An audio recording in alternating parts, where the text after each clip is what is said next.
আসসালামু আলাইকুম দর্শক শ্রোতা ভাই বোনেরা, আমরা এখন আছি আমার এই বড় ভাইয়ের সাথে মনসুর। সে একটু ফিল নিতে আসছে, এই সূর্যটা দেখতে আসছে। এই যে আপনারা সূর্যটা দেখতেছেন, এই সূর্যটা দেখার জন্য সে এখানে ফিলটা নিতে আসছে। তা আমার ভাইয়ের কাছে নাকি খুব ভালো লাগতেছে। এটা কোন জায়গা আপনারা যদি কেউ চিনে থাকেন তাহলে কমেন্টে জানাবেন। সূর্যটা দেখছেন, অস্থির না? এই সূর্যটা দেখার জন্য আমার ভাই এখানে আসে প্রতিদিন বিকালবেলা। মনে কি শখ!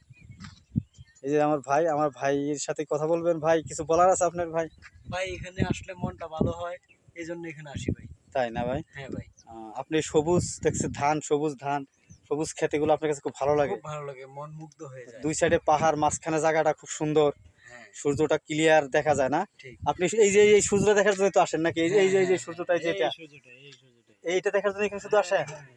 আল্লাহু আকবার, আল্লাহু আকবার, আমার সব আল্লাহু আকবার। এই যে এই সূর্যটা দেখতে আসেন আপনি না? দেখার জন্য আমি আসি ভাই। না ভাই, সেই আমার কাছে ভাই আপনার কথায় আসতে আমারও খুব ভালো লাগলো যে জিনিসটা দেখতে। তোমার একটু দেখাই। ঠিক আছে ভাই, ভাই ভালো থাকবেন ভাই। আসসালামু আলাইকুম ভাই। ও, জায়গাটা আসলো ভাই, সেই ভাই জায়গাটা, বুঝছেন? ঠিক আছে অস্থির জায়গা ভাই, বুঝছেন? তা আপনি নতুন গাড়ি নিছেন না? ও ভাই, ও, এই গাড়ি নিয়েই মনে করেন যে একটু ঘোরার আরো একটু শখ জাগলো নাকি? ও, সেই তো ভাই, আসলে দুই সাইডে পাহাড়, মাঝখানের জায়গাটা খুব সুন্দর, সবুজ এলাকা, সবুজ এলাকা না?